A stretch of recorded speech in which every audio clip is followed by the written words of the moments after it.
Thousands of rice growers in Butebo district are living in fear over the looming evictions from Wetlands Cabinet having passed a policy of restoring all wetlands in the country. It is a government policy because the wetland is not our, it belongs to the government.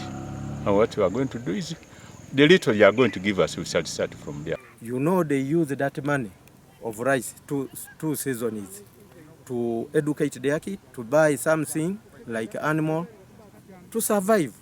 Butebo local leaders now want government to first come up with an alternative source of income for the communities that depend on the wetlands before they are evicted. It could be fish farming, it could be cattle rearing, dairy farming, because really there is need to have them have something to do as they get out of the wetlands. Dominic Ogule, who has grown rice in Komomoroto wetland for more than 15 years, says he's ready to start another way of making ends meet if he receives a special package from government.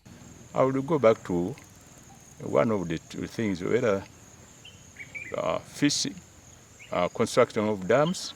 I will go and carry out fishing pods, fish pods.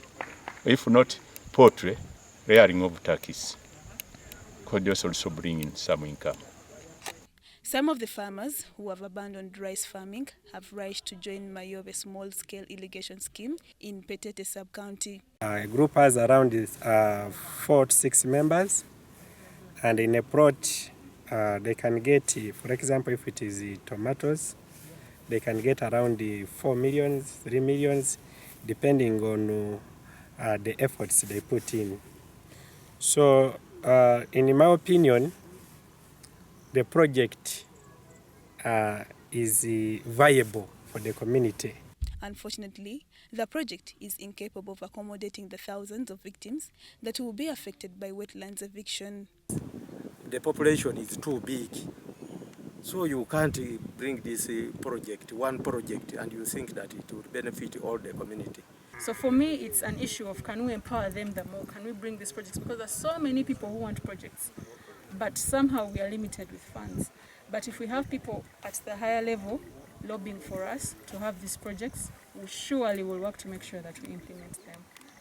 Minister of State for Teso Affairs, who was on his maiden tour, Dr. Kenneth Ongalo Obote, says his ministry is ready to engage with the communities and find a way they can leave wetlands. It is my duty to start preparing people in Teso for that eventuality. And I have been encouraging people in wetlands to switch from, agricultural practices like growing rice, planting,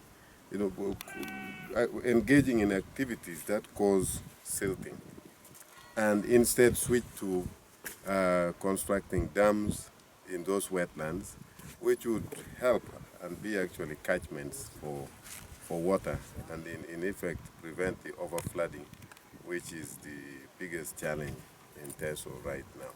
The minister is also preparing to launch a 1 million tree planting campaign in Teso sub-region aimed at restoring the ecosystem. Lydia Chomkama, Joseph Okow, UBC News.